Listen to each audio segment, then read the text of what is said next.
கோவை மாவட்டம் செல்வபுரம் பகுதியில் முன்னாள் அமைச்சர் வேலுமணி தலைமையில் தெருமுனை பிரச்சார கூட்டம் நடைபெற்றது. இதில் பேசிய அவர், அதிமுக ஆட்சிக்கு வந்தவுடன் அனைத்து மகளிருக்கும் 1000 ரூபாய் கொடுக்கப்படும் என தெரிவித்தார். மேலும் திமுக செயல்படுத்தாத திட்டங்களையும் அதிமுக அரசு செயல்படுத்தும் எனவும் தெரிவித்தார். கோவை மாவட்டம் மேட்டுப்பாளையத்தில் நாம் தமிழர் கட்சியின் வேட்பாளர் அறிமுக கூட்டம் நடைபெற்றது.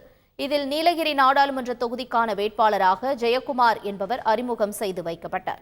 இதைத் தொடர்ந்து பேசிய அவர், நீண்ட நாட்களாக இருந்து வரும் பிரச்சினைகளுக்கு நிரந்தர தீர்வு காண்பது குறித்து மக்களிடம் எடுத்துக் கூறி வாக்கு சேகரிக்க இருப்பதாகவும் தெரிவித்திருக்கிறார். நாகை நாடாளுமன்ற தொகுதிக்கான நாம் தமிழர் கட்சியின் வேட்பாளர் அறிவிக்கப்பட்டுள்ளார். பொரவச்சேரி பகுதியில் நாம் தமிழர் கட்சியின் வேட்பாளர் அறிமுக கூட்டம் நடைபெற்றது. இதில் கோவையைச் சேர்ந்த பொறியாளர் கார்த்திகா என்பவரை வேட்பாளராக அறிமுகம் செய்து வைத்தனர். இதைத் தொடர்ந்து செய்தியாளர்களிடம் பேசிய அவர், விவசாயத்தையும் மீன்வளத்தையும் மேம்படுத்துவதற்காக கூறி வாக்கு சேகரிக்க இருப்பதாக தெரிவித்தார். செய்திகளை உடனுக்குடன் தெரிந்து கொள்ள உடனே சப்ஸ்கிரைப் பண்ணுங்க.